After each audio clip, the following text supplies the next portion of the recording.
গুরু ব্রহ্মা গুরু বিষ্ণু গুরুদেব মহেশ্বর গুরু সাক্ষাৎ পরম ব্রহ্ম তস্मै শ্রী গুরুবে নমঃ।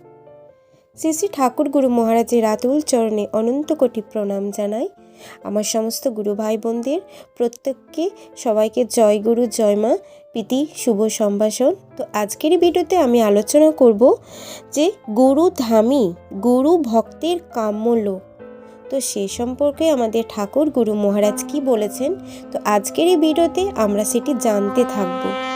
তো ভিডিওটি শুরু করার আগে আপনাদের কাছে সকলের কাছে একটি ছোট্ট অনুরোধ, ভিডিওটি শোনার পর আপনাদের যদি ভালো লেগে থাকে শ্রী শ্রী ঠাকুর গুরু মহারাজের সুন্দর সুন্দর কথাগুলি, তো আপনারা ভিডিওতে ছোট্ট একটি লাইক করবেন এবং আপনারা যে চ্যানেলটি রয়েছে জয়গুরু নিগমানন্দ চ্যানেলটি আপনারা অবশ্যই সাবস্ক্রাইব করবেন। কারণ এই যে জয়গুরু নিগমানন্দ চ্যানেলে এখানে শ্রী শ্রী ঠাকুর গুরু মহারাজের বিভিন্ন ধরনের মুখনিসৃত অমৃত বাণী এবং শিষ্য ভক্তদের উদ্দেশ্যে আমাদের ঠাকুর গুরু মহারাজ কি বলে গেছেন সমস্ত জিনিস এখানে আপলোড করা হয়ে থাকে, সেগুলি আপনারা জানতে পারবেন। তো আসুন আমরা গুরু ধামী গুরু ভক্তের কাম্যলোক সম্পর্কে আমাদের শ্রী গুরু মহারাজ কি বলেছেন সেটি জানুন। জ্ঞানী চাই অদ্বৈত অনুভূতি, যোগী চাই আত্মদর্শন, ভক্ত চাই ভগবত দর্শন, আর শিষ্য কি চাই না গুরু দর্শন। গুরু ভক্তের কাছে গুরুধাম স্থিত শ্রী গুরু হচ্ছে সর্বাপেক্ষ লক্ষ্য। শ্রীগুরুর নিত্য বসতিস্থল অপ্রাকৃত গুরুধামী শিষ্যের অন্তিম সময়ের একমাত্র আদর্শ স্মরণীয় চিত্র। গুরু ভক্ত গুরু সেবার অধিকার প্রাপ্ত হইয়া অন্তিমে গুরুধামে পৌঁছতে চায়।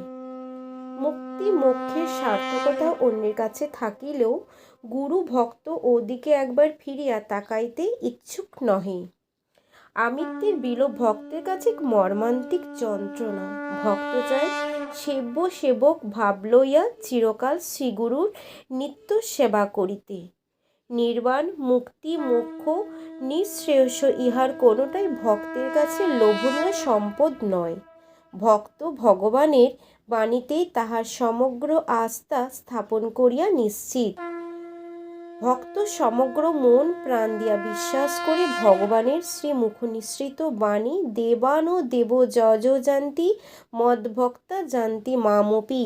গুরুভক্তের উপর আর কাহারও কর্তৃত্ব নেই, কেননা গুরুভক্ত অন্যান্য চিত্ত হইয়া একমাত্র সর্বমূলাধার শ্রীগুরুই আরাধনা করিয়া থাকে। শ্রীগুরুর উপাসনাতে অন্তিমে যে গুরুধামে তাহার গতি হইবে, ইহাতে আর কোনো সন্দেহ নেই। জীব ব্রহ্ম অবতার সিদ্ধ পুরুষ ও আচার্যের উপাসনা দ্বারা অন্তিমে যিনি যে মর্তে প্রবর্তক ভক্ত সাধকের সেই পথেই গতি হইয়া থাকে। সচ্চিদানন্দ ঘন বিগ্রহ শ্রীগুরুর মূর্তি উপাসনা বা সেবা দ্বারা গুরুভক্তের পরিণামে প্রেম সেবোত্তরা গতি লাভ হয়, ইহা শাস্ত্র সম্মত সিদ্ধান্ত, মহাপুরুষদের সিদ্ধান্ত বাণী। গুরুভক্তের শেষ বাঞ্ছা বা শেষ আকুতি আমার যেন গুরুধামে গতি হয়। মননের ফলে এক একটি সিদ্ধান্তে আসিয়া মানুষের মন পৌঁছাইয়া ভক্ত এই সিদ্ধান্তে তাহার মনকে কিছুতে বিধৃতি করিয়া রাখিতে চায় না যে আমি নাই আরাধ্যা দেবতা না।